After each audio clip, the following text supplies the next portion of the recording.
देवाचा पाया उभारिले आणि शेवटी कळस असतो महाराज. कळस असतो, कळसाला फार महत्व आहे महाराज. कधी कधी जर आपण जेवढं देवाला महत्व तेवढं कळसाला महत्व, जेवढं देवाला महत्व मूर्तीला महत्व देवाच्या तेवढं कळसाला महत्व असतं. कारण का तुम्हाला सांग का, कधी कधी आपण अत्यंत खूप गर्दी असेल, आपली तब्येत ठीक नसेल, पण आपण जर तीर्थाला गेलो तर त्यावेळेला आपण विचार करतो की आता एवढं आता गर्दीत लाईन धरायची 6 तास 2 तास, कधी कधी 2 दिवस 3 दिवस, सर्व माहिती आहे. मग एवढं उभं राहण्यापेक्षा आपण काय करू, आता कळसाचं दर्शन करू आणि प्रदक्षिणा मारू. कळसाचं दर्शन झालं तरी देवाचं दर्शन झालं. इतका सुलभ आणि सोपा कुठला संप्रदाय आहे का? तुम्ही बालाजीला जर गेले ना, बालाजीला याच्यातले बरेच गेले असतील. आंध्रमध्ये बोलत जायचं, बालाजीला कोणी गेले घ्यायचं गेले की नाही. तिथं तुम्हाला पांडुरंगाच्या चरणावर समस्त ठेवतो असं ठेवून गेलं, तुम्हाला नाही ठेवून देत, स्पर्श करून देत नाही देवाला. एक जण एकदा म्हणजे एकाने मोठा श्रीमंत होता आणि त्यानं पैसे दिले महाराजच्या पुजाऱ्याला. आता पुजाऱ्याला काय पैसे मिळाले म्हणजे पैसे काही हरकत नाही, तुम्हाला 1 लाख रुपये देतो ना, तुला दर्शन देतो पायाचं, आणि पायाचं दर्शन त्याला 1 लाख रुपये घेऊन दिला असं म्हणतात. पण रात्री तो परमात्मा बालाजी त्याच्या स्वप्नात गेला, म्हणला खबरदार, इथून पुढे पैसे घेऊन जर माझ्या पायाला जर कुणी स्पर्श केला तर तुझ्या वंशाचं नायनाट करी म्हटलं. नाही, तेव्हापासून बंद झालं करत. काय सांगतो त्या बालाजीने सांगितलं, जर तुम्हाला माझ्या पायाचं दर्शन घ्यायचं असेल तर भारतामध्ये महाराष्ट्र नावाचं राज्य आहे, त्या महाराष्ट्रामध्ये भूवैकुंठ पंढरपूर आहे, आणि त्या भूवैकुंठ पंढरपुरामध्ये मी त्या ठिकाणी म्हणजे कटीकर ठेवून कमरेवर हात ठेवून काय आहे, युगे 28 उभा आहे, दर्शन घ्या माझं. तिथे तुम्हाला मस्तक ठेवायचं ना माझ्या चरणावर, तिथे पांडुरंगाचं दर्शन घ्या. बालाजीला दर्शन नाही, विठ्ठल विठ्ठल विठ्ठल विठ्ठल.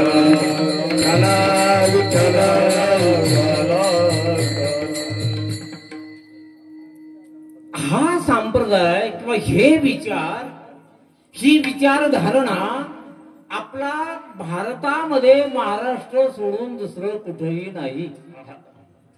तुम्ही पहा, महाराष्ट्र सोडला तर कुठं काला आहे का? काल्याचं कीर्तन कुठं आहे का महाराष्ट्र सोडून? नाही.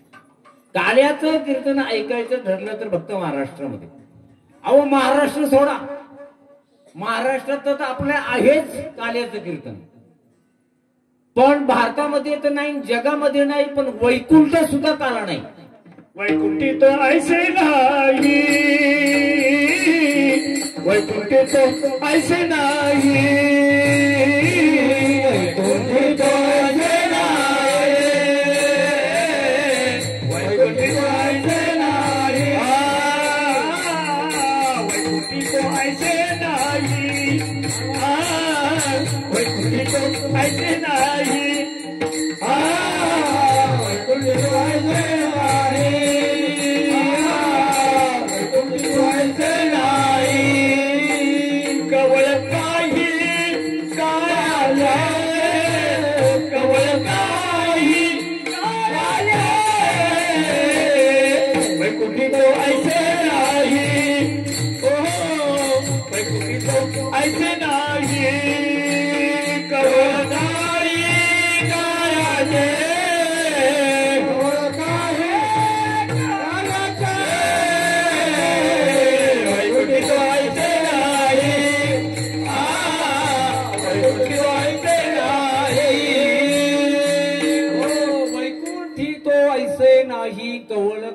काल्याचे. तुका म्हणे काला वैकुंठी दुर्लभ, काला वैकुंठी दुर्लभ, तुका म्हणे काला वैकुंठी दुर्लभ, विशेष हा लाभ संत संग, विशेष हा लाभ संत संग, हा लाभ संत संग. तुका म्हणे काला वैकुंठी दुर्लभ,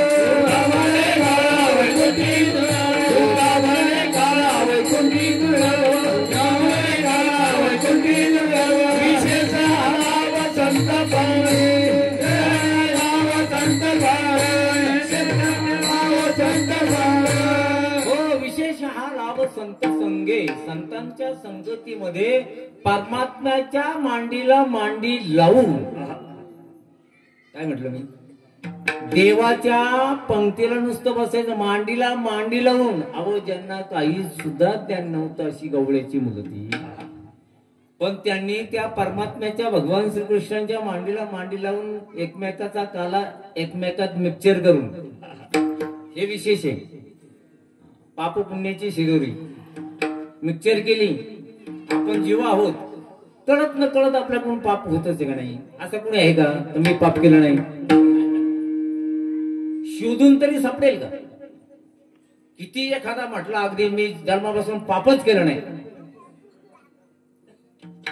आपल्याकडून पापही घडतं आणि पुण्यही घडतं, पण घडलेलं पाप आणि घडलेलं पुण्य हे आपल्याला तितकंसं कळत नाही का आपल्याकडून ते घडलं म्हणून. आणि मग काय होतं, त्या कर्माचा, पाप पुण्याच्या कर्माचा बंध आपल्याला लागला जातो आणि तिथून पुढे मग आपल्या जन्माला परत सुरुवात होते. नाही तर जन्म मृत्यूची शृंखला लगेच संपल आपली. पण पाप पुण्य जोपर्यंत जात नाही पूर्णतः तोपर्यंत जन्म आणि मृत्यू आहेच. विठ्ठल विठ्ठल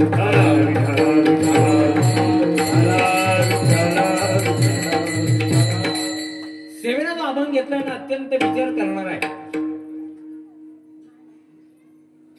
आणि म्हणून या अभंगामध्ये महाराजांनी धर्माचा थोडा विचार सांगितला की धर्म म्हणजे काय आहे, कशाला धर्म म्हणतात, आज लोक कशाला धर्म म्हणतात. धर्माची पूर्ण व्याख्या म्हणजे आपण एकच बाजू धर्माची ऐकत आलो आतापर्यंत, पण धर्माची दुसरीही बाजू असते हे तुकोबांनी अभंगात सांगितलेलं आहे. विठ्ठल विठ्ठल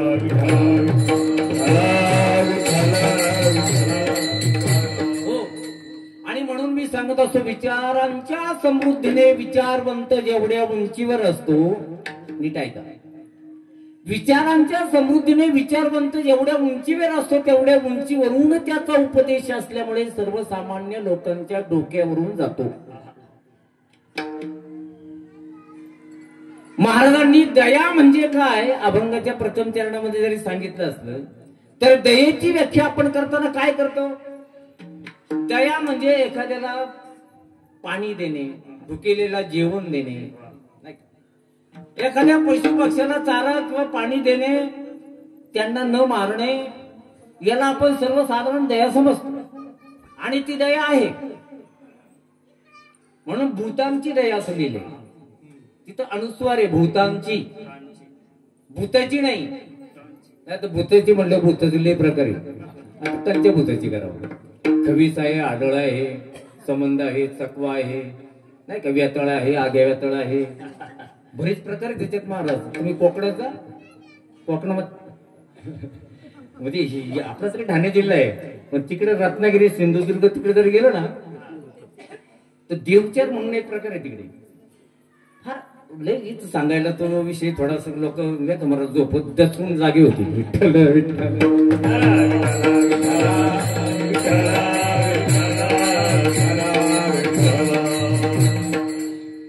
म्हणून भूतांची सेवा, भूतांची म्हणजे भूतमात्रांची सेवा, दिसलेल्या प्रत्येक भूतमात्रांची म्हणजे प्राणी मात्रांची सेवा करणं, त्याच्यावर एक प्रकारची ही दयाच आहे.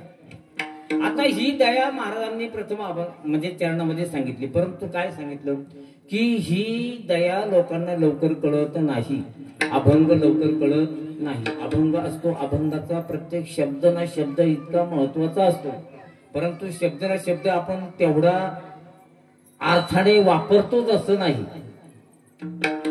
काही काही आता अजूनही तुम्हाला सांगतो, अनेक चांगले चांगले वारकरी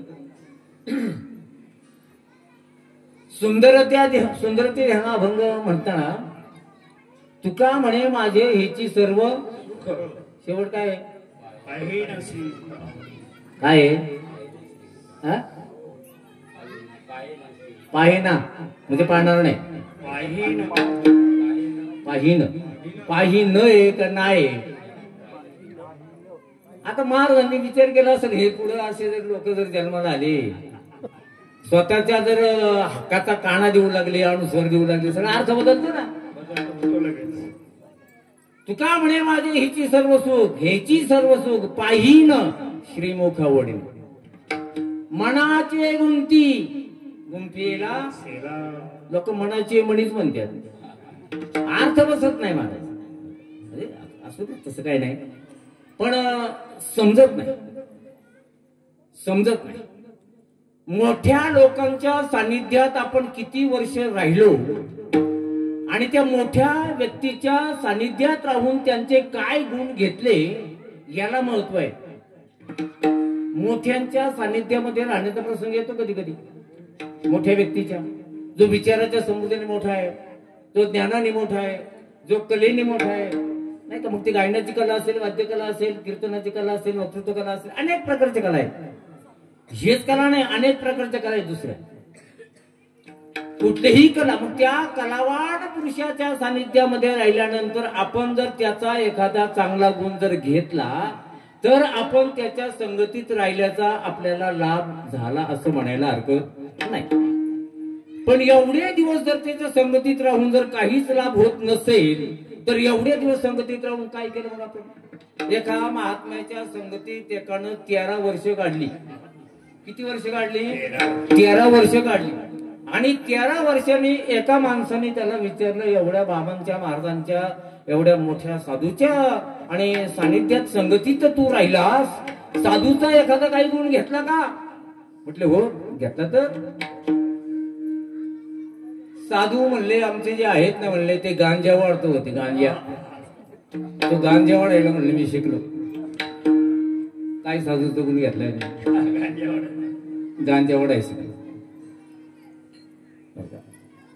काही सुद्धा परिणाम होत नाही. याकडे असा विचार केला, म्हणले आपण एका कुडकुडीत मोठा दगड घेतो, याला म्हटले आपण काय करू आता 25 वर्ष म्हटले पाण्यामध्ये ठेवून देऊ आणि मग 25 वर्षांनी म्हटले याचा परिणाम काय होतो पाहू, हा जरा बोट चेपा होईल म्हटले मऊ.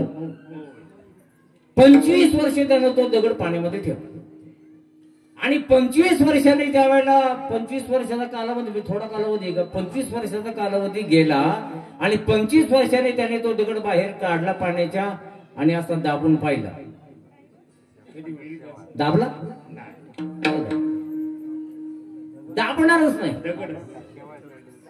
दाबला. म्हणजे मला हेच सांगायचंय की साधू संतांच्या सानिध्यामध्ये आपण कितीही राहिलो तरी साधू संत कळत नाही. सॉक्रेटिस नावाचा ग्रीक तत्ववेत्ता होऊन गेला परदेशामध्ये, जसे आपले ज्ञानेश्वर महाराज, असा तो विद्वान होऊन गेला. त्यानं खरा धर्म लोकांना सांगण्याचा प्रयत्न केला. बाबांनो, अरे खरा धर्म समजून घ्या.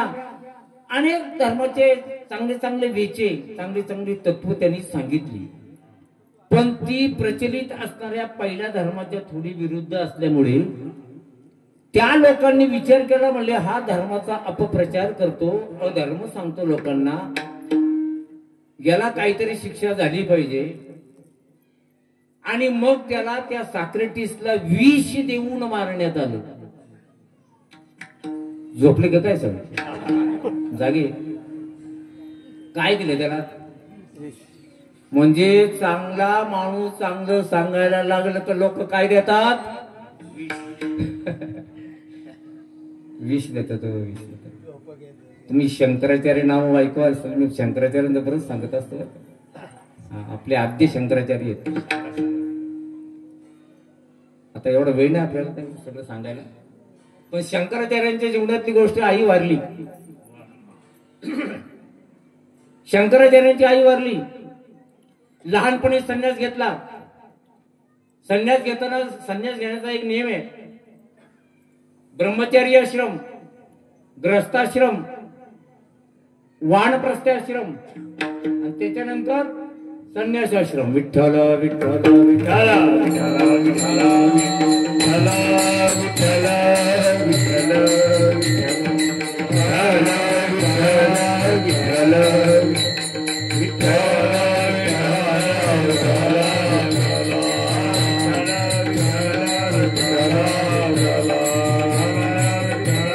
अशी प्रथा आहे की पहिल्यांदा काय, पहिल्यांदा शिक्षण घ्यायचं. पहिलं गुरुकुल होतं. गुरुकुल म्हणजे गुरुचे आश्रम असायचे. आता जसं जीवन शिक्षण मंदिर किंवा हायस्कूल वगैरे आता जे आहे ना, अशा प्रकारचे गुरुकुल होते पहिले. तिथे जायचं 25 वर्ष शिक्षण घ्यायचं.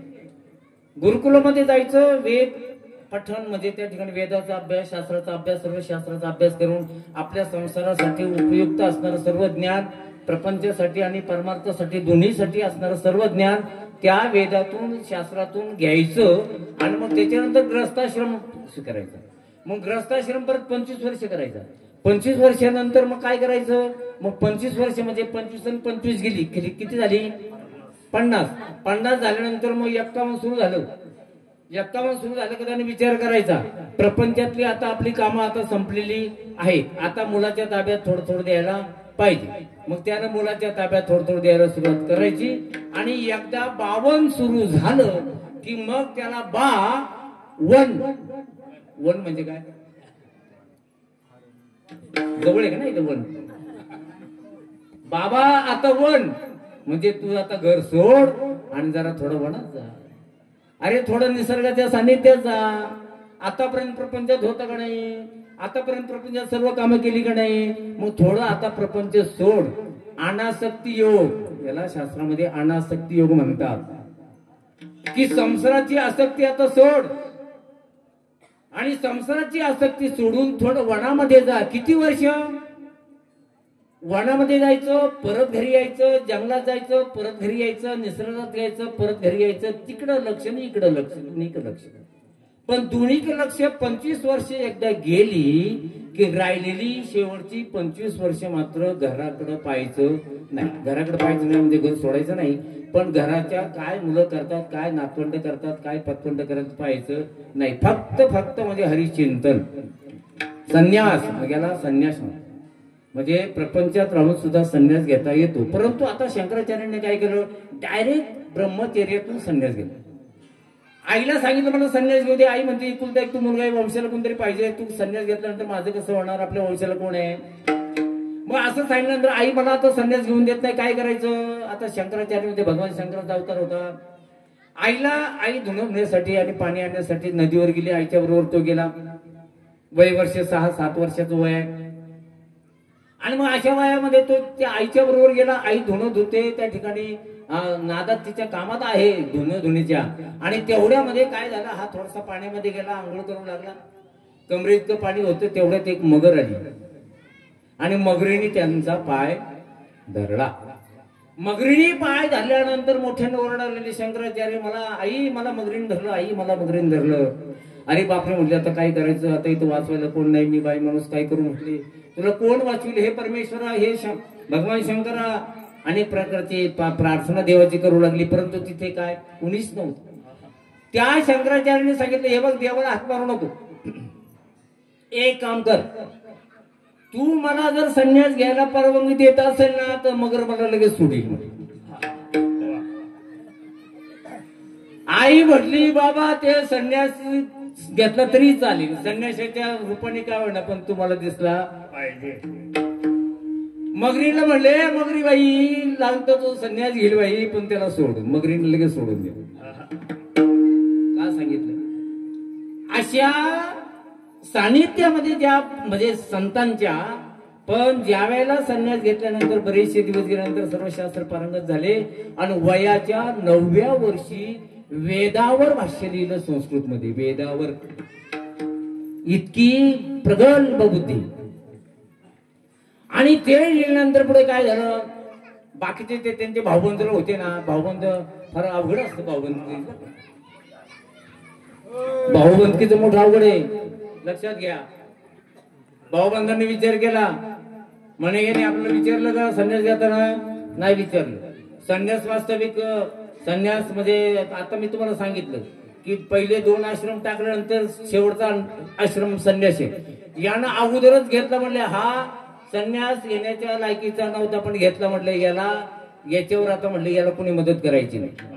आई म्हातारी झालेली होती आणि आईला भेटायला असं एकदा सांगितलं होतं. शंकराचार्य एकदा त्या गावात आले, त्याला वाटलं आपल्या आईकडे जावा. आणि तुम्हाला अजून एक माहिती सांगतो, जरा ध्यानपूर्वक ऐका. संन्यासीच्या जीवनातली संन्यास म्हणजे त्या शंकराचार्याने ज्याला संन्यास घेतला तेव्हा आईला सांगितलं होतं एकदा तुला भेटायला येईल. आणि तो ज्यावेळेला भेटायला आला त्यावेळेला आई जाग्यावर निश्चेष्ट पडलेली होती. श्वास चालू होता, उठवत नव्हतं, बसवत नव्हतं, वार्धक्य आलेलं होतं. आणि अशा त्या अवस्थेमध्ये शंकराचार्य घरी आले त्यांच्या आईच्या दर्शनासाठी. मी काय बोलतो नीट लक्ष द्या. आईच्या दर्शनासाठी शंकराचार्य आले. शंकराचार्य म्हणजे संन्यासाचा असा धर्म असतो, एकदा घरामध्ये त्यांनी संन्यास घेतला की परत घराचं तोंड पाहायचं, घराचा उंबरा ओलांडायचं नाही, परत घरात यायचं नाही. पण शास्त्राने अशी एक मुभा दिली, अशी एक परवानगी दिली की संन्यास घेतल्यानंतर देवळामध्ये जरी तो संन्यासी गेला तरी देवाचं दर्शन सुद्धा त्याने घ्यायचं नाही. कारण संन्यासी हा देवच असतो. मी माझी आईची आठवण विसरले, जयाची अंतकरण पार्था तो संन्यासी जाणं निरंतर. अशा प्रकारचं मी माझं ज्याचं गेलो तो संन्यासी. अशा संन्यासी जरी मंदिरामध्ये गेला तरी सुद्धा त्यानं देवाचं दर्शन घ्यावंच असा त्याचा नियम. म्हणजे त्याला हे नाही, सक्ती नाही. घ्यायचं असेल तर घे, नसेल घ्यायचं घेऊ नको. कारण तो देवच झालाय, त्यानं देवाचं दर्शन घ्यायचं नाही. पण कुठलाही नातलग भेटू द्या, बाप भेटू द्या, बहीण भेटू द्या, किंवा कोणतेही आप्त इष्ट बंधू भगिनी कोणीही भेटू दे, कुणालाही त्यांनी नमस्कार करायचा नाही. पण स्वतःची जन्म देणारी आई जर समोरून आली तर तिच्या चरणावर आपलं मस्तक टेकवायचं. ही संन्यासाची व्याख्या आहे. विठ्ठल विठ्ठल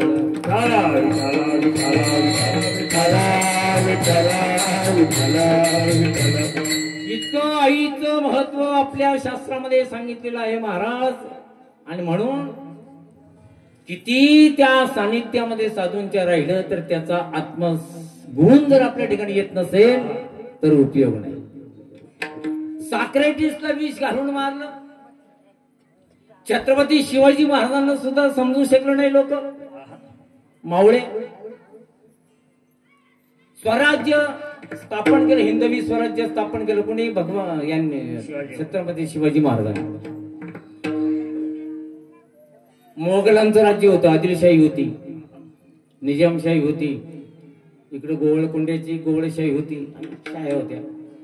सर्व साम्राज्य मुसलमानांचं भारतामध्ये होतं. ह्या मुसलमानांनी आपल्या भारतावर, हिंदूवर, हिंदुस्थानवर 1100 वर्ष राज्य केलं.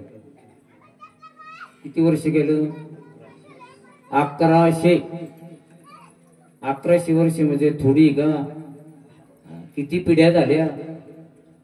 हजारो आपले ग्रंथ, उपयुक्त असणारे आपले ग्रंथ त्यांनी जाळले.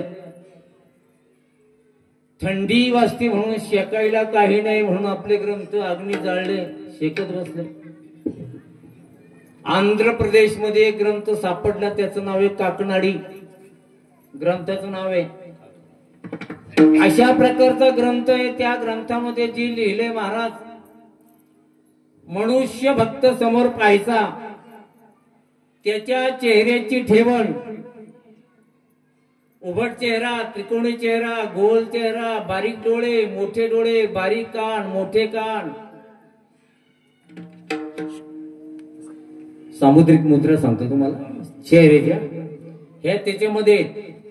आणि त्याच्यात लिहिलेले आहेत, असा माणूस जर असेल तर तो कसा असतो, त्याचं मरण कधी, त्याचं जीवनपट कसा असेल, त्याचं आयुष्य कसं असेल, त्याचं प्रारब्ध कसं असेल, अशा प्रकारची सगळी माहिती त्याच्यामध्ये आहे. असा एक ग्रंथ नाही, असे हजारो ग्रंथ या यवनांनी आपले जाळले. आणि त्यांना शह देण्यासाठी एक परमात्म्यानं पाठवलं म्हटलं तरी काही हरकत नाही. छत्रपती शिवाजी महाराजांना महाराष्ट्रात पाठवलं आणि धर्माचं रक्षण केलं. तुम्हाला सांगू का?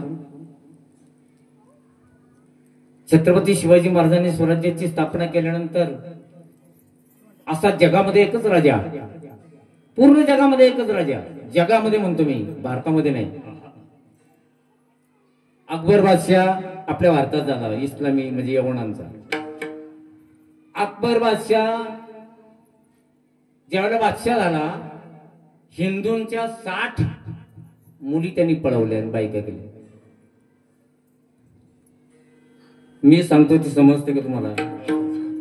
60 मुली हिंदूच्या पळून त्यांनी बायका केल्या. कोणी?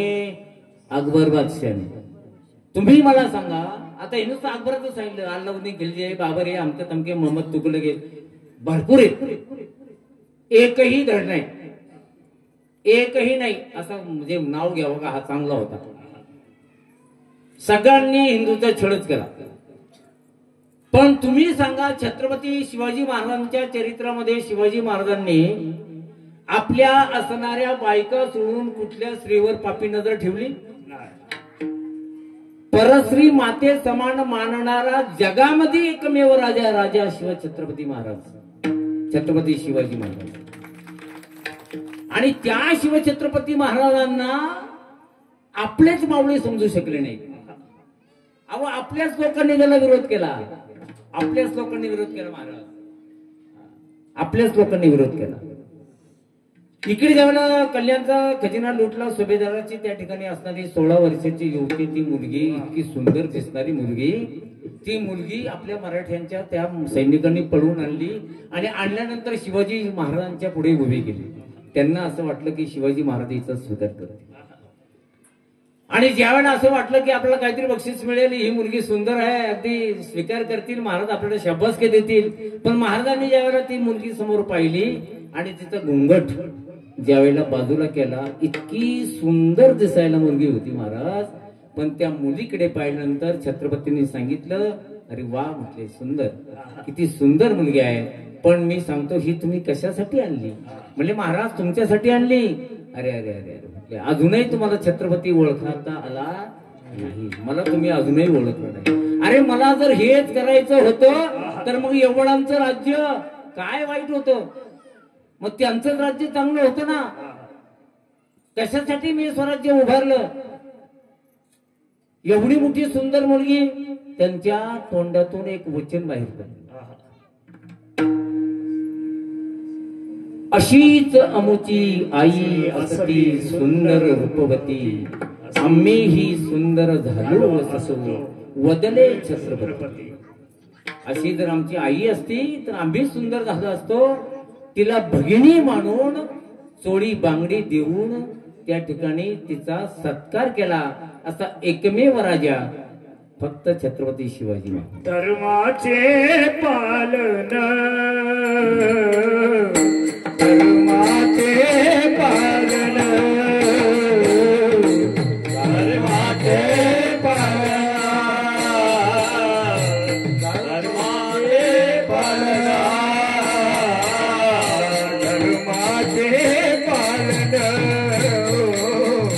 धर्माचे पालन, धर्माचे पालन,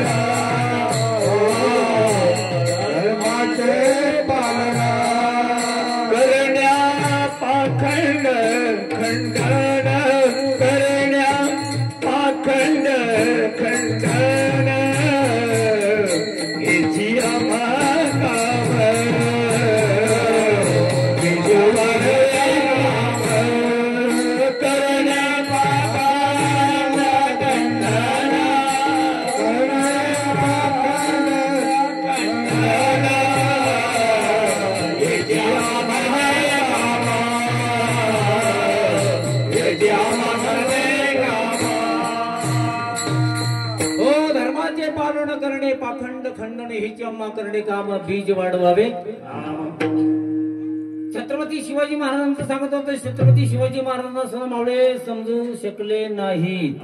गिरीशी खरी गिरिटा परी भगवान हरी ध्वजा, भगवान हरी ध्वजा, उगवला तारा ते मीरावरा गरजा शिवाजी राजा, उगवला तारा ते मीरावरा गरजा शिवाजी राजा, उगवला तारा ते मीरावरा गरजा शिवाजी राजा, उगवला तारा ते मीरावरा शिवाजी राजा. युगा युगांचा कडकंथार यवन चाकरी करी सरदार,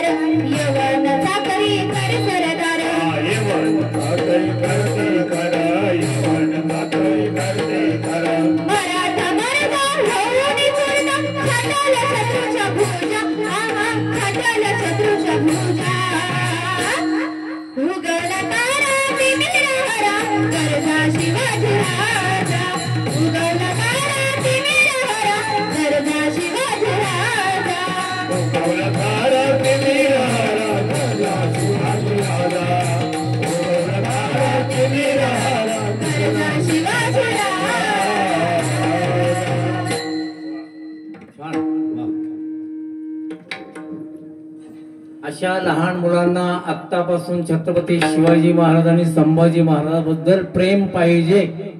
आमच्या मनमध्ये पाठीमागे आता हा जो फाल्गुन महिना मस्त होता ना, एक महिनाभर छत्रपती संभाजी महाराजांची तस्वीर मारुतीच्या मंदिरामध्ये ठेवून त्या ठिकाणी आमच्या गावातील जवळजवळ 40-45 मुलं दररोज छत्रपती शिवाजी महाराजांची आरती आणि संभाजी महाराजांची आरती करत होते. आणि शेवटच्या दिवशी त्यांना मार्गदर्शन पण जे मार्गदर्शन करण्यात आलं म्हणजे मी केलं ते, मी त्यांना सांगितलं म्हणजे मार्गदर्शन केलं सुंदर असं एक तासभर मार्गदर्शन. अशा मुलांची आज गरज आहे. छत्रपती संभाजी महाराज एक महिनाभर छळ केला औरंगजेबाने. एक महिनाभर पकडून दिलं आपल्याच लोकांनी. एक महिनाभर छळ केला, वडवलं आणलं. दररोज विचारायचे हिंदू धर्माचा त्याग कर, इस्लामचा स्वीकार कर. मरेल पण तुमचा इस्लाम स्वीकारणार नाही.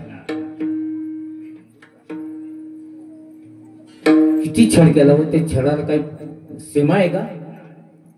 जगाच्या पाठीवर एवढा छळ आतापर्यंत एकही माणसाचा कुणी केला नाही जगात.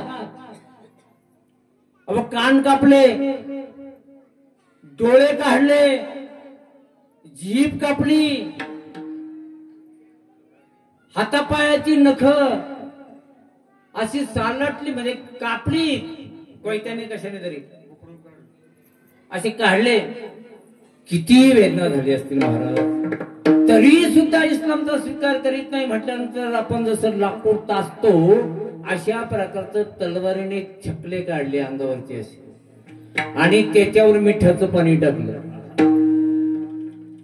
एवढा छेड केला तरी सुद्धा तुमच्या इस्लामपेक्षा माझा हिंदू धर्मच श्रेष्ठ आहे असा म्हणणारा एकमेव स्वराज्य रक्षक धर्मवीर संभाजी महाराज.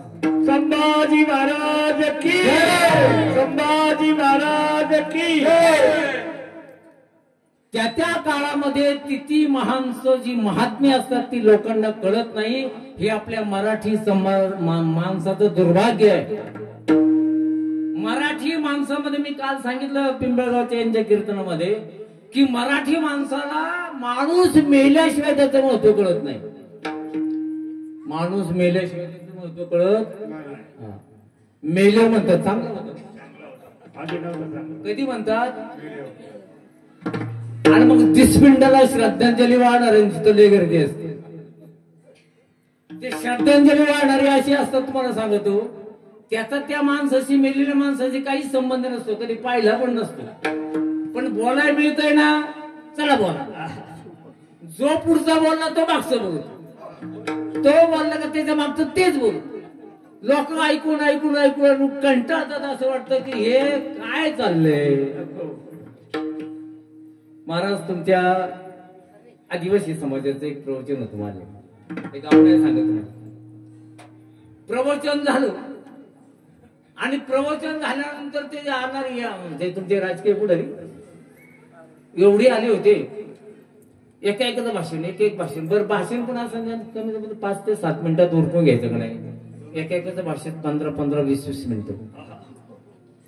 आता तुम्ही सांगा 8 वाजता प्रवचन सुरू झालं, 8:30 वाजता माझं प्रवचन म्हणले 8:30ला संपवा. मी प्रवचन संपवलं. आता 8:30 ते फार तर 8:30 ते अजून 1 तास 9:30 फार तर 10. किती वाजले असतील दशक्रिया व्हायला? 11:15 वाजले. आणि तो एक माणूस उठला म्हणा तुमच्या बापाने अशी 30 मिनिटं गेली होती का? त्याला काय राव नाही भाऊ. अशी का दशक्रिया असतात का? आणि श्रद्धांजली तरी वाहून एका माणसाने वाहिली काय, सगळ्यांनी वाहिली काय? चांगले मोजके 2-3 बोलणारे असले झालं.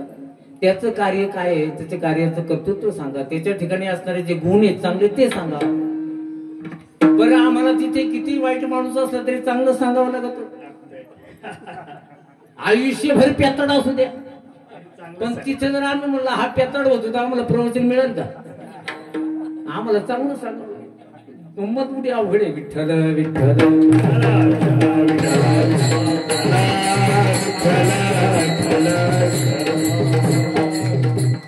छत्रपती शिवाजी महाराज कळले नाही, संभाजी महाराज कळले, भरत सुद्धा कळला नाही. भरत सुद्धा त्या कैकेयीला कळला नाही. भरत आजोळी होता. आजोळी असताना तो भरत इकडे 2 वर घ्यायचे होते मागून दशरथ राजाकडून. किती वर? 2 वर. आता संधी चालून आली म्हटले वर मागायला काय हरकत नाही. आणि वर मागितले. काय वर मागितले? एका वरानं भरताला राज्याभिषेक आणि दुसऱ्या वरानं प्रभू रामचंद्रांना वनवास 14 वर्षाचा. 14 वर्षाचा वनवास आणि भरताला गादी. 2 वर मागून घेतले. आणि मागून घेतल्यानंतर मग आता पूर्वीचे लोक म्हणजे कसे जे बोलत ते वागून वचनाला जागणारे लोक. प्रभू रामचंद्रांना वनवास म्हटल्यानंतर आनंदाने स्वीकारलं माणूस. आनंदाने. जीवनामध्ये सुख येतं आणि दुःख येत. पण सुख दुःखाचा ज्यावेळेला आपल्याकडे सुख दुःख येतं त्यावेळेला त्याचा स्वीकार जर आपण आनंदाने केला तर आपल्या चित्ताला जास्त दुःख होत नाही. पण दुःखामध्ये दुःख, आनंदामध्ये आनंद जर मानला तर मात्र दुःख होत. म्हणून त्या ठिकाणी प्रभू रामचंद्रांनी विचार केला. म्हटले आपल्याला 14 वर्षाचा वनवास म्हटलं काय हरकत नाही. आपल्या आईने दिलेला वनवास काही काही हरकत नाही. निघाले गेले वनवास. रामने मज्जाव केला, दशरथाने मज्जाव केला जाऊ नको. पण नाही म्हटले मी तुमचं पितृवचन आहे नाही का, मला पाळायला पाहिजे. आईचं वचन पितृवचन मी पाळतो, मी जातो. निघून गेला. आता तो वनवासाला निघून गेल्यानंतर मग त्या ठिकाणी भरताला गादीवर बसायचं. भरत काही 2-4 दिवसांनी परत तो आला. त्यावेळेला काही गाड्या नव्हत्या, घोडे रथ वगैरे असायचे. बरं त्या भारताचं जे आजूळ होतं कैकेयी देश. कैकेयी देश म्हणजे आपल्या भारताच्या बाजूला वरच्या बाजूला टोकाला येतो कैकेयी देश. आता तिथे गांधार कैकेयी हे जे आज देश आहे ना हे आपल्या भूगोलाच्या नकाशात जर तुम्ही पाहिले तर आता जो पाकिस्तान आहे पाकिस्तानच्या वर मग ते कुवेत इकडे गांधार देश अरबस्तान वगैरे या त्या परिसरामध्ये.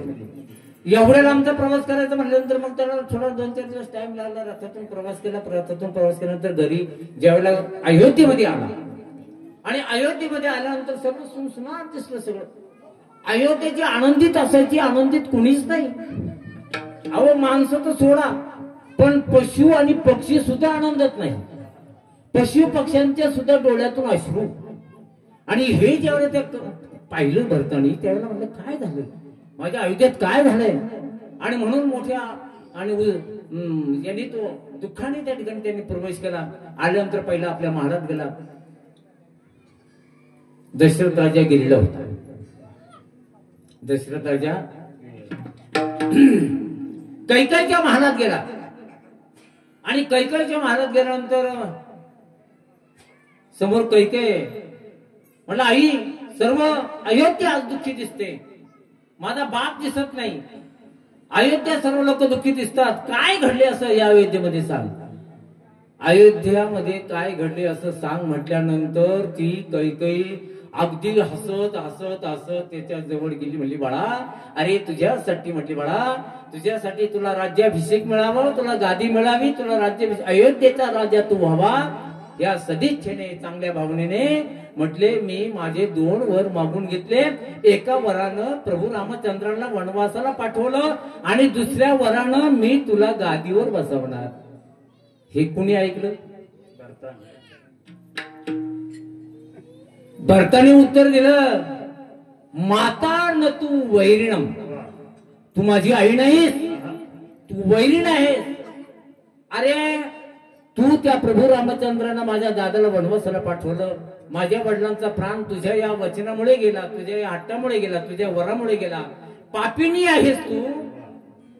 अशा प्रकारची तिची निर्भसना केली आणि सांगितलं की रामाला तू वनवासाला पाठवलं तो राम माझा प्राण आहे. प्राण स्वतःच्या भावाला प्राण समजणारा भाऊ त्याला म्हणतात भरत. आणि म्हणून भावाने भावाशी कसं वागावं हे जर शिकायचं असेल तर रामायण वाचा. जगाला दिलेली महान देणगी या भारतानं, या हिंदुस्थाननं, या हिंदू धर्मियानं महान देणगी जर कोणती असेल, एक म्हणजे रामायण आणि दुसरं म्हणजे भगवद्गीता. विठ्ठल विठ्ठल विठ्ठल.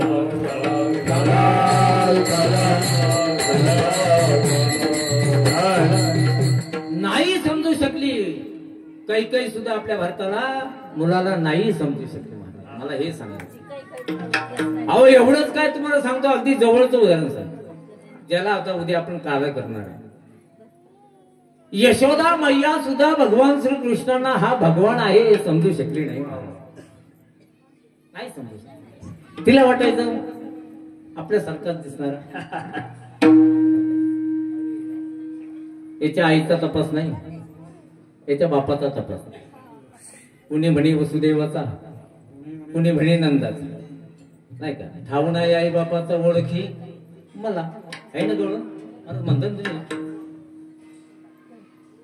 देवाचं तसं आई बापाचा तपासच नाही. बरोबर आहे त्यांचं म्हणणं. देवाला आई नाही, देवाला बाप नाही. देवाला जन्म नाही, देवाला मरण नाही. देवाचा आरंभ नाही, देवाचा शेवट. ज्याचा आरंभ झाला त्याचा शेवट असतो, ज्याचा जन्म झाला त्याचा मृत्यू असतो. हे देवाला काहीच नाही, त्याला देव म्हणतात. आणि मग असा तो असणारा परमात्मा भगवान श्रीकृष्ण सुद्धा यशोदेला कळला नाही. काय झालं, कालिया नावाचा एक नाग होता, तो खूप त्रास द्यायचा लोकांना. जवळ जर तिथे पाणीच्या निमित्ताने कोणी जर जवळ गेलं काही भरायच्या किंवा कशाच्या निमित्ताने, तर तो फुतकाराने त्याला ओढून घ्यायचा. अनेक माणसं त्यांनी मारली होती. आणि त्या कालियाने अशा प्रकारचे केल्यानंतर कृष्णाला असं वाटलं याचा आता नाश केल्याशिवाय गत्यंतर नाही. म्हणजे या कालियाला मारलं पाहिजे, कारण माझा जो अवतार आहे दुष्टांना मारण्यासाठी आहे. यदा यदा धर्मस्य ग्लानिर्भवति भारत अभ्युत्थानो अधर्मस्य तदात्मानं सृजाम्यहं परित्राणाय साधूनां विनाशाय च दुष्कृतं धर्म संस्थापनार्थाय संभवामि युगे युगे. माझा जन्मच त्यासाठी, मी जन्म म्हणजे अवतारच त्यासाठी घेतला. कालियाला मारलं पाहिजे असा विचार केल्यानंतर मग काय केलं भगवान श्रीकृष्णाने, थोडस गोपाळांना म्हटलं चला आपण विट्टी दांडू खेळू. काय खेळू? विट्टी दांडू. ती विट्टी दांडू म्हणजे द्वापार युगामध्ये त्याला विट्टी दांडू म्हणत होती. आता काय म्हणतात? आता काय म्हणतात? झोपली का काय? क्रिकेट. आता क्रिकेट म्हणतात का नाही? माझा दुसरं नाव आता पाडलं, दुसरं नाही नवीन आहे का झालं. अहो क्रिकेट म्हणजेच विट्टी दांडू.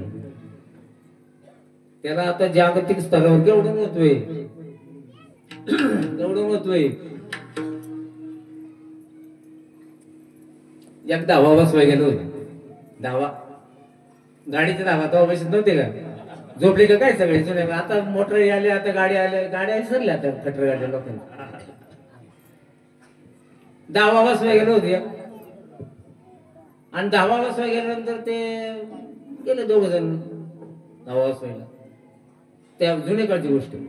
आता ते त्याचा ट्रान्झिस्टर जवळ होता, म्हणजे ट्रान्झिस्टर रेडिओ. त्याला क्रिकेटची फार आवड. सारखं ते क्रिकेटचं किती धावा झालं, किती काय झालं, कोणावर झालं, कोण काय झालं, कोण सारखं त्याचं लक्षच. आता तिकडे ते धावाच्या लोहाराकडे गेल्यानंतर तिथे नंबर होते. यांचा काही नंबर नव्हता, त्यांचं झाल्याशिवाय याचा नंबर नाही. आणि मग पुढे बरेचसे असल्यामुळे मग त्या एकाने विचारलं, जो दोन जोडदार होते का ना, एकाने विचारलं दुसऱ्याला. म्हणले अरे इकडे बाजूला बसले होते. म्हणले धावा किती झाल्या? म्हणला 360 झाल्या. आता या निकांच्या धावा विचारल्या गाडीच्या, आणि तो म्हणतो 360 झाल्या. म्हणजे हे असं सांगायचं. आता ह्या धावा ते विठ्ठल दांडूचा खेळ तिथं सुरू केल्यानंतर त्या भगवान श्रीकृष्णांनी अशी सिक्सर ठोकली म्हणतात. असा धावा विट्टी उडाली, बॉल उडाला. विट्टी म्हणजे विट्टी दांडू म्हणजे बॉल. विट्टी दांडू होता, विट्टी दांडू नंतर आला, पहिला बॉल होता. तो बॉल जो उडाला तो यमुनेच्या डोहात पडला. डोहात पडल्यानंतर त्या ठिकाणी मुद्दाम म्हणजे कृष्णाला त्या ठिकाणी टाकायचा होता. आणि मग तो यमुनेत पडल्यानंतर भगवान श्रीकृष्ण म्हणजे त्या गोपाळांना सांगतो, काळजी करू नका, मी परत आणून देतो, चिंता करू नका. कपडे काढले, शर्ट काढला आणि त्या डोहामध्ये उडी टाकली. यशोदे ग तुझा कान्हा यमुना डोही बुडाला. खेळत असता चेंडू फळी, चेंडू उडाला यमुना जळी. चेंडू काढताना तुझा कान्हा यमुना डोही बुडाला. आता मला स्वरच नाही तर काय म्हणायला, नाही तर हे काय काही गवळण चांगलं म्हणतात. आणि अशा प्रकारचं मग त्या ठिकाणी यमुनात उडी मारली. त्या कृष्णाने मारल्यानंतर त्या ठिकाणी कालिया होता. कालिया फत्कारून आला, जवळ आला, म्हणला हा आतापर्यंत माझ्या या डोहामध्ये आंघोळ सुद्धा करायला कोणी आतापर्यंत आलो नाही, आणि हा यानं एवढा पोहत मध्यावर आला. म्हणजे हा कोण आहे? तिकडून तो कालिया आला, इकडून कृष्ण दिसायला तर लहान दिसतो म्हटले.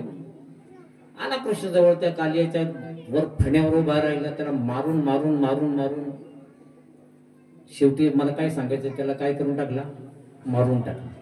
पण ज्यावेळेला त्यानं यमुनेत डोही म्हणजे उडी मारली, त्यावेळेला काही सवंगडी गोपाळ सांगायला गेले यशोदेला, घरी सांगायला गेले, म्हणले कान्हा कृष्णा, अगं तुझा कृष्णा यमुनाच्या डोहात बुडाला. तुझा कान्हा यमुना डोही बुडाला. यशोदे तुझा कान्हा यमुना डोही बुडाला.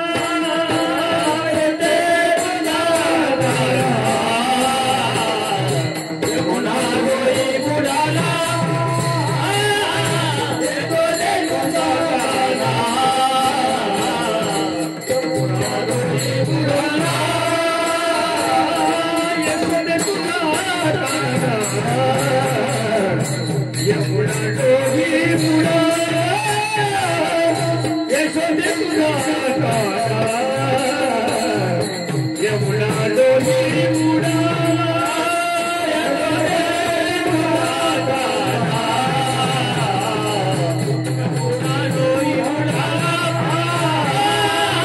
यशोदे तुझा कान्हा यमुना डोही बुडाला. यशोदे तुझा कान्हा यमुना डोही बुडाला.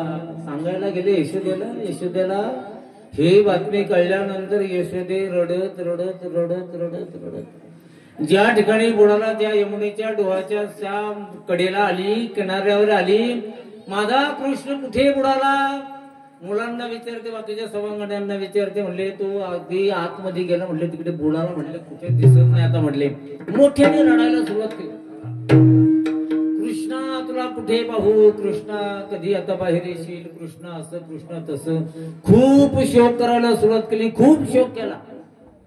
कृष्णाला वाटलं हिचं किती प्रेम आहे आपलं पाहू. कृष्ण सुद्धा काय देवच येतो, म्हणजे किती प्रेम आहे हिचं पाहू.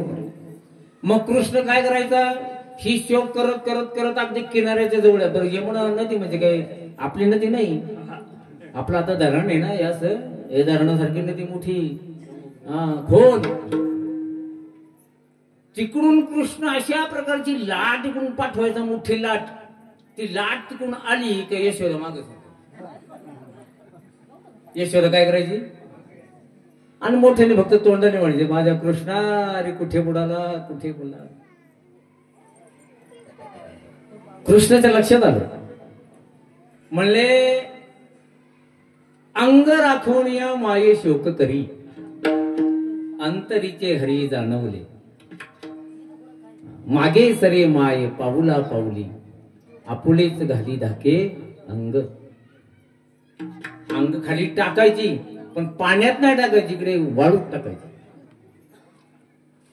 म्हणजे त्या यशोदेला सुद्धा कृष्ण कोण आहे हे कळलं नाही. आता एवढी मोठी लांब लचक प्रस्तावना मी केली कशासाठी. हा अभंग सुद्धा अनेक जण म्हणतात, अनेक जण गातात, पण हा अभंग सुद्धा तुकोबांचा समाजाला कळलेला नाही. विठ्ठल विठ्ठल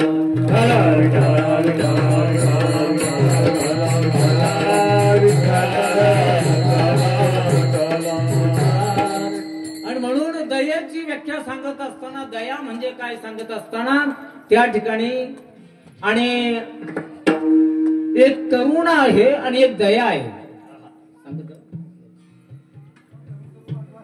दया आणि करुणा. तसं लेट सुरू झाले 15 मिनिटं.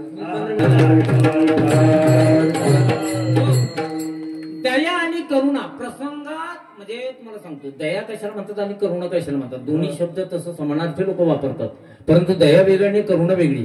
करुणा ही अंतश्चेतनेचा एक अविभाज्य म्हणजे कधी न संपणारा असा भाग आहे करुणा. संतांच्या ठिकाणी दयेपेक्षा करुणा जास्त असते. दया ही प्रसंगात निर्माण होते. समोरचा माणूस संकटात आहे, दया निर्माण झाली. समोरचा एखादा पशु पक्षी घायला झालाय, पडलाय, त्याला आपण उठवतो, किंवा एखादा माणूस पडला उठवतो. ही प्रसंगानुसार होणारी जी आहे त्याला दया म्हणतात. पण सतत अंतःकरणामध्ये सर्वांच्या बद्दल सर्वजण असणारे सर्वेपी सुखिनाः सन्तु, सर्व सुखी राहो, अशा प्रकारची अंतश्चेतनेचा एक भाग त्याला करुणा असं म्हणतात. म्हणून ती करुणा श्रेष्ठ आहे दयेपेक्षा.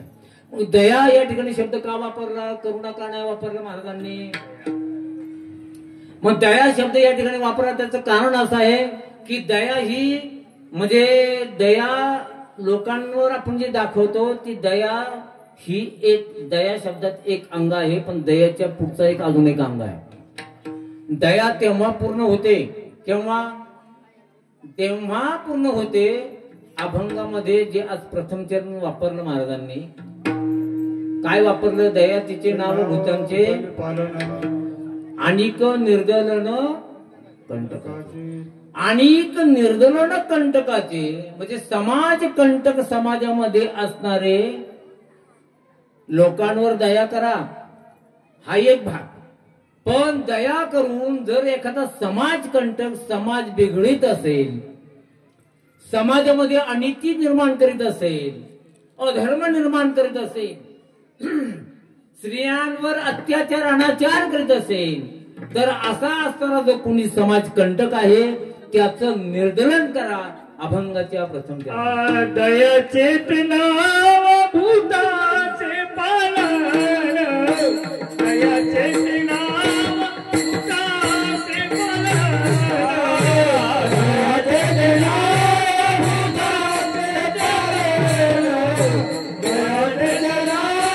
भूताचे पालन, दयाचे नाव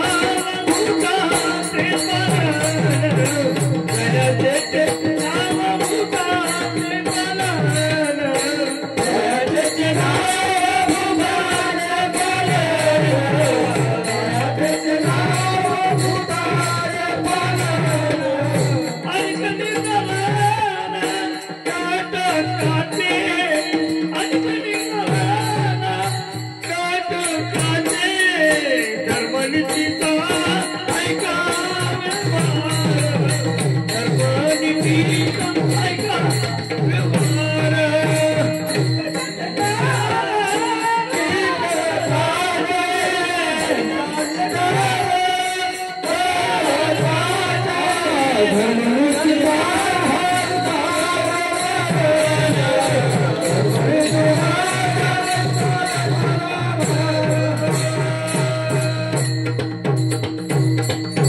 दयाचे नाव भूताचे पालन अनेक निर्दलन कंटकाचे.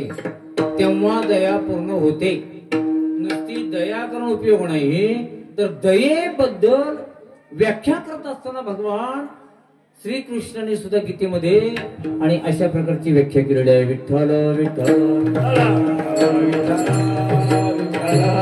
विठ्ठल विठ्ठल विठ्ठल विठ्ठल. दया शब्द वापरला पण पुढे समाज कंटकांचं निर्दलन केल्याशिवाय दया पूर्ण होत नाही. दयेच्या हे दोन बाजू आहेत. नाण्याच्या जशा दोन बाजू असाव्यात अशा प्रकारच्या दोन बाजू. ह्या दोन बाजू ज्यावेळेला परिपूर्ण होतील त्यावेळेला पूर्ण दया. समाजामध्ये आपण म्हणतो की आतापर्यंत असणारे या संपूर्ण भारताचा विचार जर केला किंवा जगाचा जर आपण विचार केला तर या जगामध्ये भारतामध्ये अनेक विद्वान झाले. परदेशामध्ये सुद्धा विद्वान झाले. जॉर्ज बर्नार्ड शॉ असेल, शेक्सपियर असेल, अनेक प्रकारचे लॉर्ड कॉर्स असेल, तुमचा मार्क्सवादी एक मोठा महात्मा होऊन गेला. म्हणजे संत मंडळी सोडून, बाकीचे त्यांच्या धर्मातली संत मंडळी सोडून हे काही माणसं होऊन गेली. आपल्या भारतात सुद्धा स्वामी विवेकानंद झाले, अरविंद घोष झाले, रमण महर्षी झाले. आपल्या वारकरी संप्रदायाची परंपरा तर सांगायच नको. निवृत्ती, ज्ञानदेव, सोपान, मुक्ताबाई, एकनाथ, नामदेव, तुकाराम, अनेक विद्वान तयार झाले. हे तयार झाले म्हणजे असे लगे तयार नाही झाले, त्याच्यासाठी काही तपश्चर्या झाली, प्रयत्न करावे लागले. आपण ज्या वेळेला एखादा बाग किंवा बगीचा निर्माण करतो, शेती करतो, त्यावेळेला शेतीची मशागत करून त्या असणाऱ्या शेतामधलं सर्व तण काढून त्यावेळेला आपण पेरणी करीत असतो का? कशावर करत असतो पेरणी? गवतावर करतो का? नाही. निवडावे तण, शेती करावी राखण, अशा प्रकारचा आपण करत असतो. तसं त्या ठिकाणी हे जे सर्व विद्वान तयार झाले, याच्यासाठी अनेक प्रकारची तपश्चर्या आहे. तपश्चर्याने ते तयार झाले. पण तुम्हाला सांगतो, गवत मात्र पेरावं लागत नाही. गवत पेरतो का आपण? गवत पेरत नाही. मग ते काँग्रेस असो किंवा कुठलं, म्हणजे काँग्रेस गावचं नाव म्हणतो बरं तुम्ही, पक्षाचं नाही, कुठलं असतं, गवत पेरावं लागत नाही. ज्याला वाईट आपण म्हणतो ते वाईट जे असतं ते समाजामध्ये एवढं वाईट आहे की चांगल्याचा शोध घ्यावा लागतो. चांगलं कुठे? चांगल्याचा शोध घ्यावा लागतो. चांगला माणूस कुठे आहे? चांगल्या विचाराचा माणूस कुठे आहे? चांगले विचार कुठे मिळतील? शोध घ्यावा लागतो. वाईट नाही. तुम्हाला एक उदाहरण सांगतो. टीबी झालेल्या माणसाच्या संगतीमध्ये फक्त तुम्ही 10 दिवस राहिले तर तुम्हाला चांगल्या माणसाला सुद्धा टीबी होणार. बरोबर आहे का डॉक्टर? टीबी झालेल्या माणसाच्या संगतीमध्ये 10 दिवस काढा. एखादा चांगला पैलवान असू त्याला काय होणार? टीबी होणार.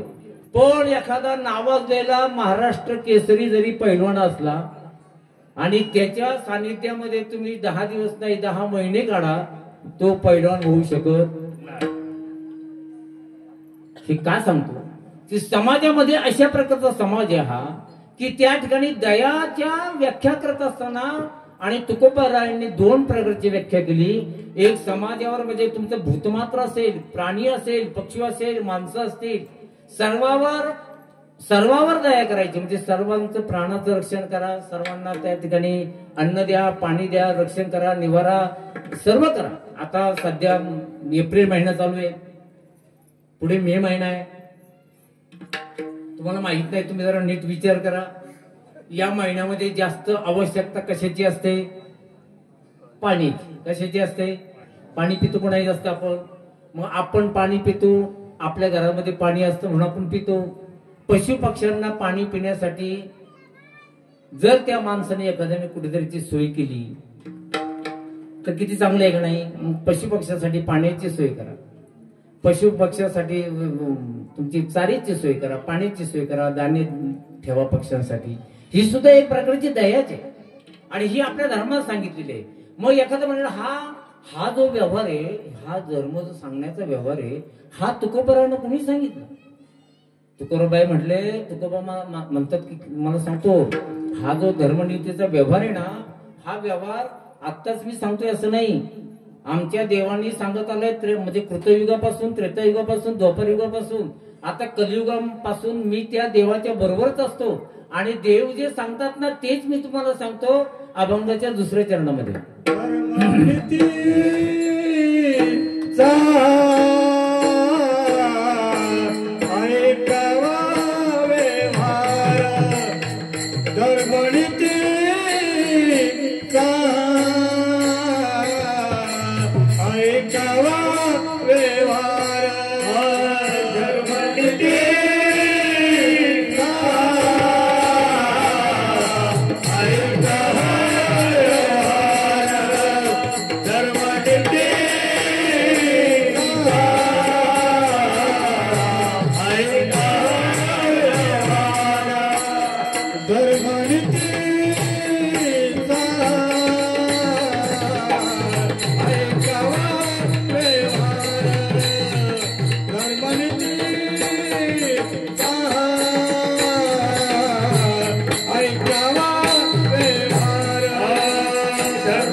धर्मनीतीचा हा ऐकावा व्यवहार निवडिले सार असार ते.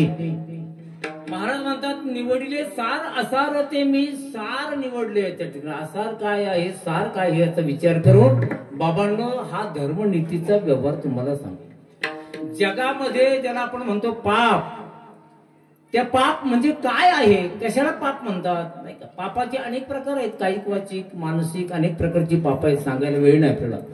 एवढी मोठी पाप आहेत. काही काही पाप असे आहेत, स्त्री हत्येचं पाप आहे, बाल हत्येचं पाप आहे, मातृहत्येचं पितृहत्येचं अनेक प्रकारची पाप आहेत, गोहत्या आहे. मग ही पाप सर्व तुम्हाला सांगतो की ही पाप जर एखाद्याच्या कडून जर झाली तर त्याला जन्मोजन्मी नरकात जावं लागतं. विठ्ठल विठ्ठल.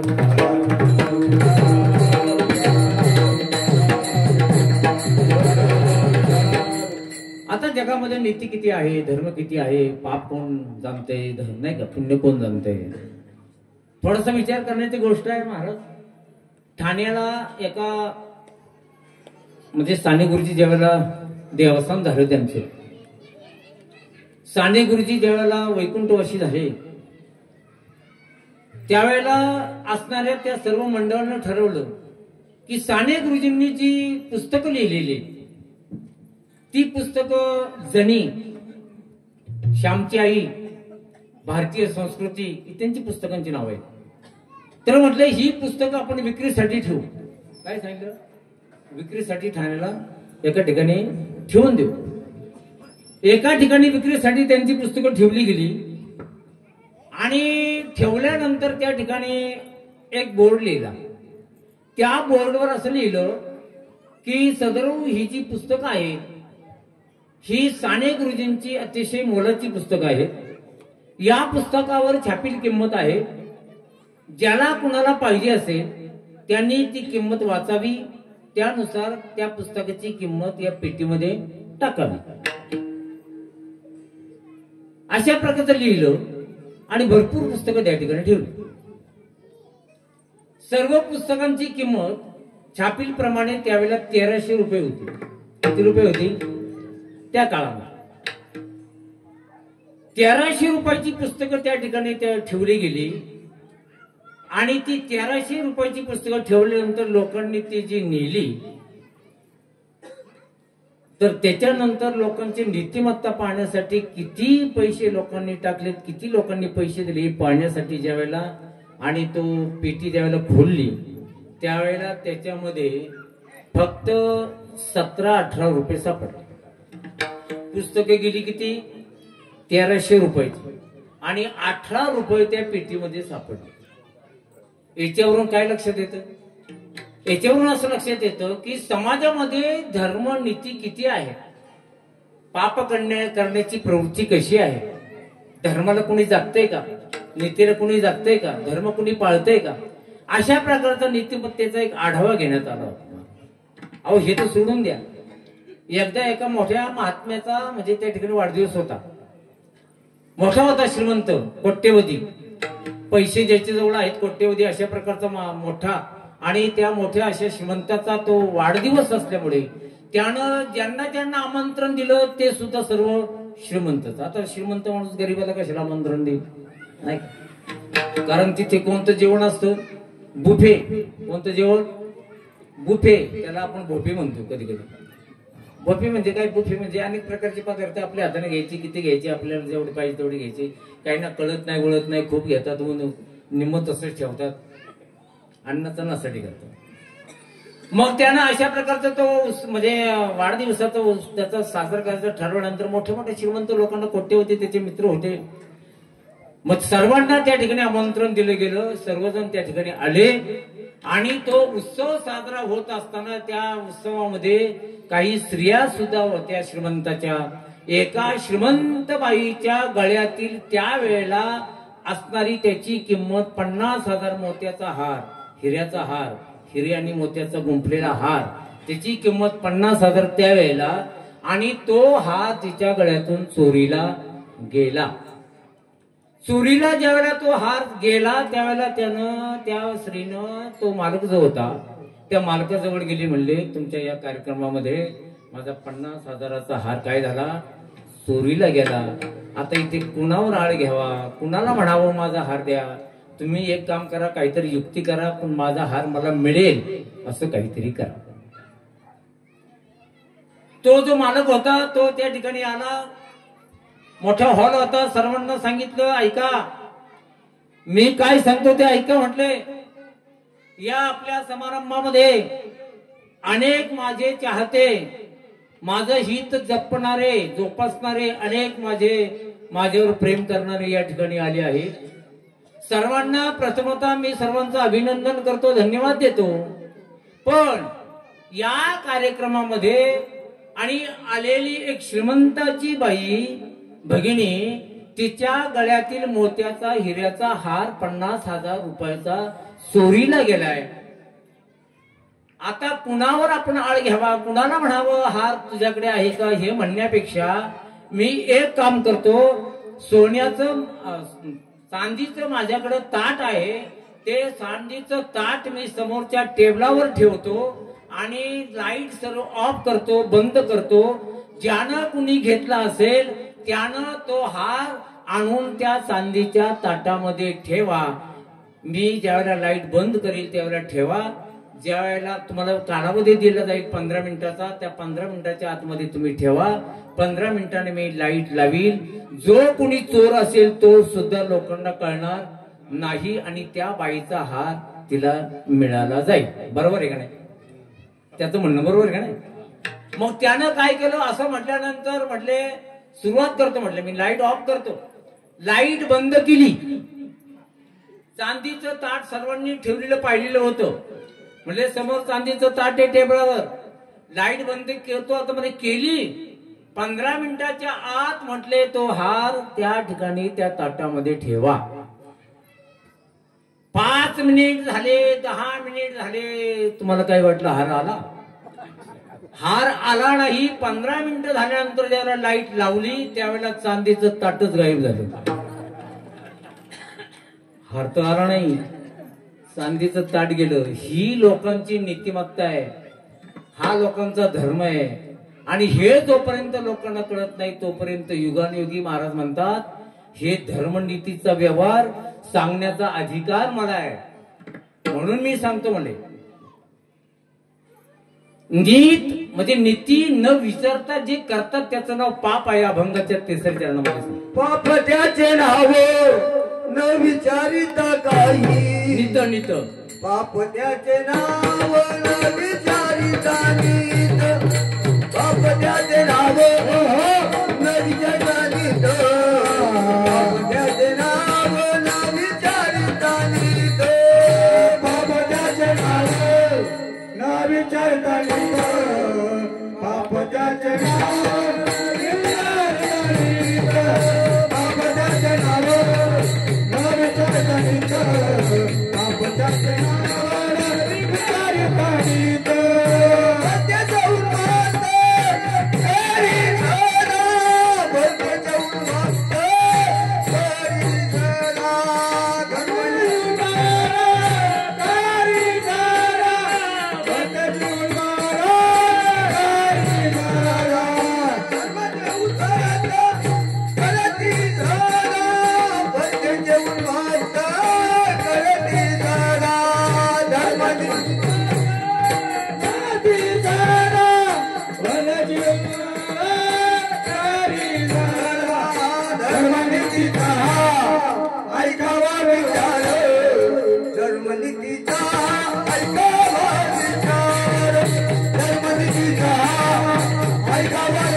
पाप त्याचे नाव न विचारत नीत भरतीची उन्मत्त करी सदा, भरतीची उन्मत्त करी सदा.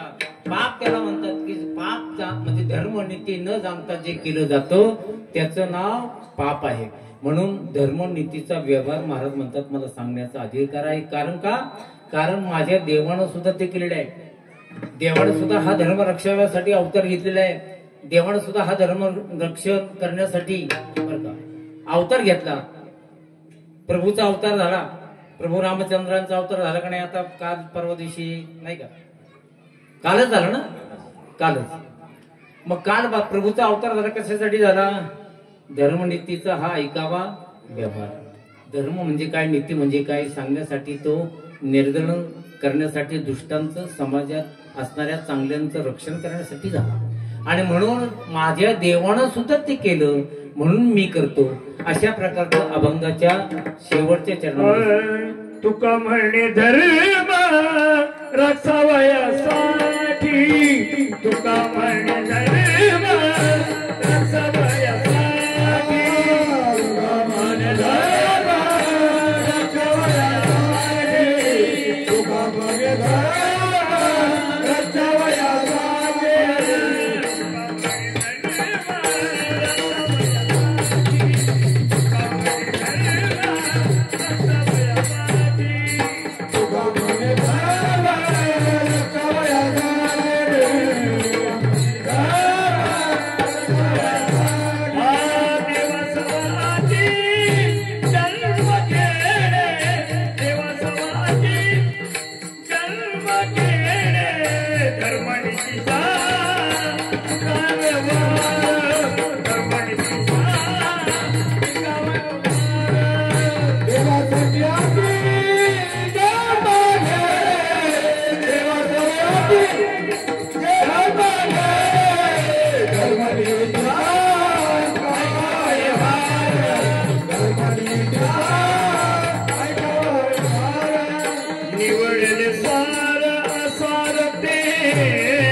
म्हणे धर्म रक्षावयासाठी देवासही अटी जन्म घेणे धर्मनीतीचा हा ऐकावा व्यवहार निवडिले सार असार हे विठोबार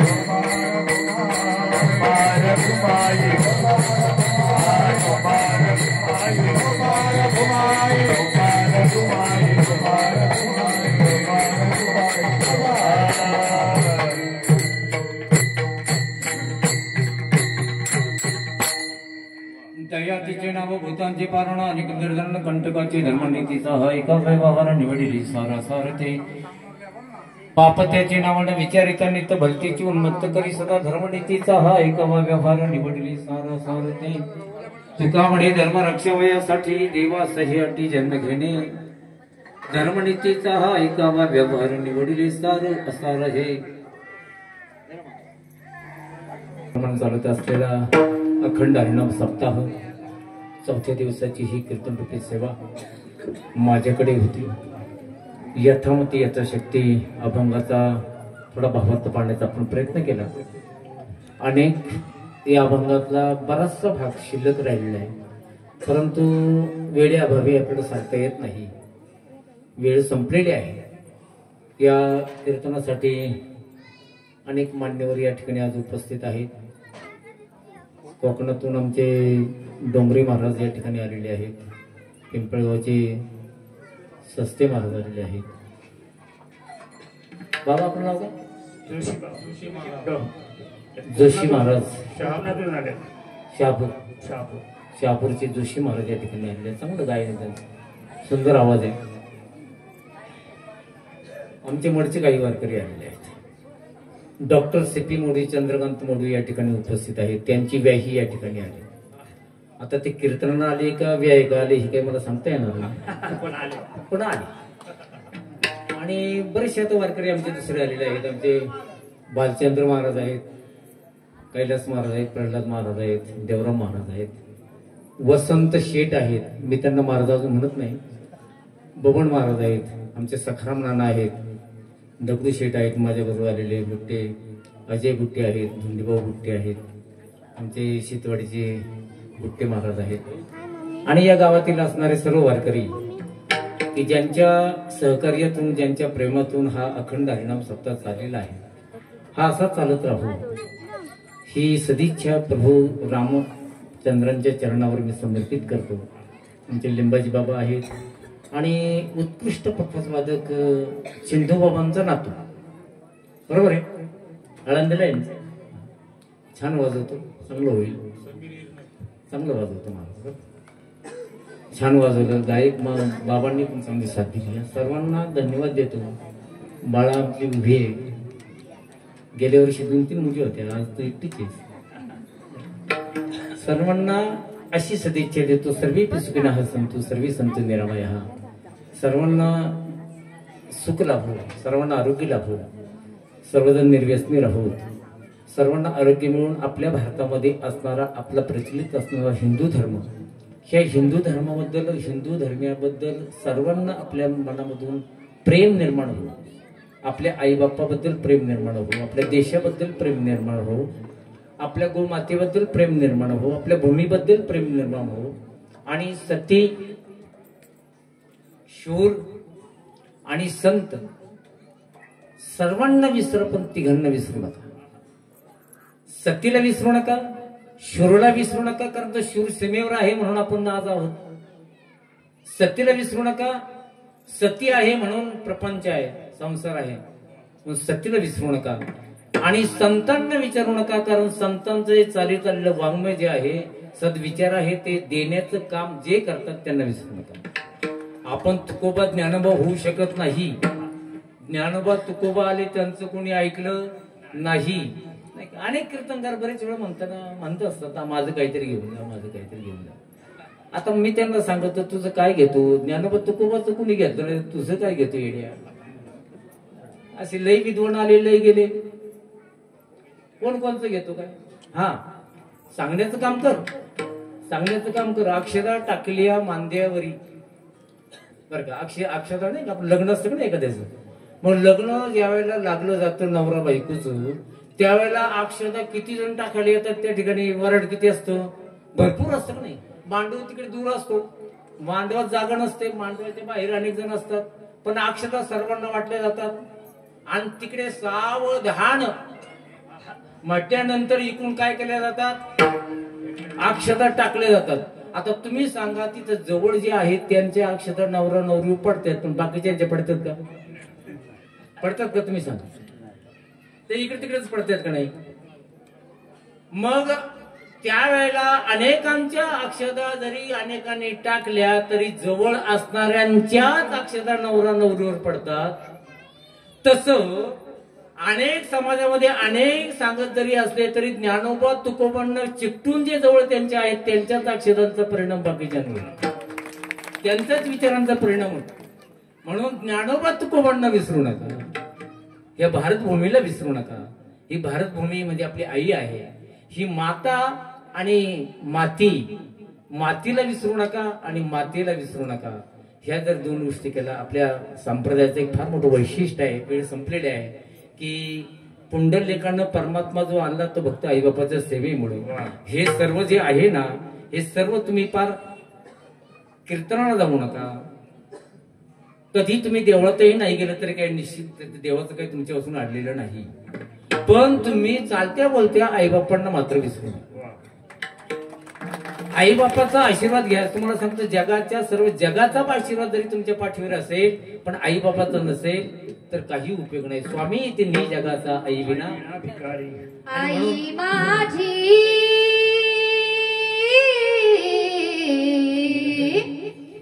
मायेचा सागर दिला तिने जीवना कर. आई वडील माझे थोर किती सांगू त्यांचे उपकार. जीवनाच्या वाटेवरती किती असतो त्यांचा आधार. आई माझी मायेचा सागर दिला तिने जीवनाकार. तडपत्या उन्हात खरखत्या रानात राहिली समाजासाठी तू कष्टाच्या घामात. कधी मिळेल मुठभर घास, कधी घडे तिला उपवास. जीवनाच्या वाटेवरती किती असतो तुझा आधार. आई माझी मायेचा सागर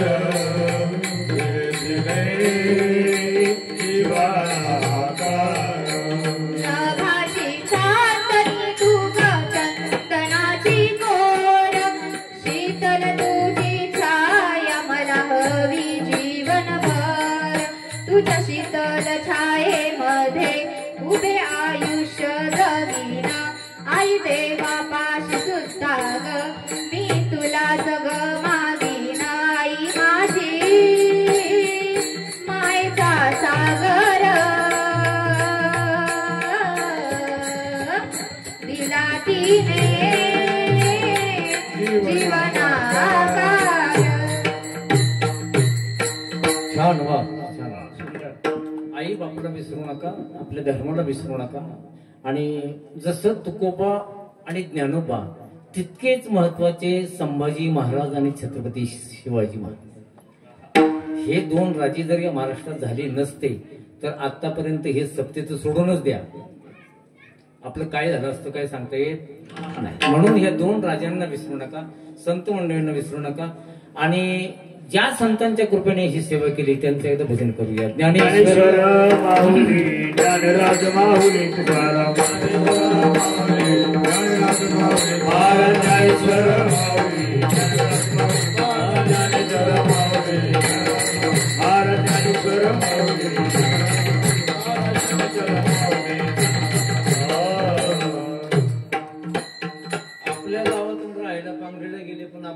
गावावर त्यांचं प्रेम आहे बरं का आपले. दरवर्षी सप्त्याला या ठिकाणी उपस्थित मात्र राहतात. धन्यवाद देतो, सर्वांना धन्यवाद देतो. आणि झालेली सेवा परमात्मा चरणावर परमात्म्याच्या मी समर्पित करतो. बाबा तुमचं नाव काय? हा? हा साबळे बाबा. साबळे बाबांचा आवाज लय फार कडक आहे, फार कडक आवाज, एवढा मोठा आवाज नाही, लय मोठा आवाज, दागिरीमुळे आवाज झाला. छान, सर्वांनी चांगली प्रकारे साथ दिली. सर्वांना धन्यवाद देतो.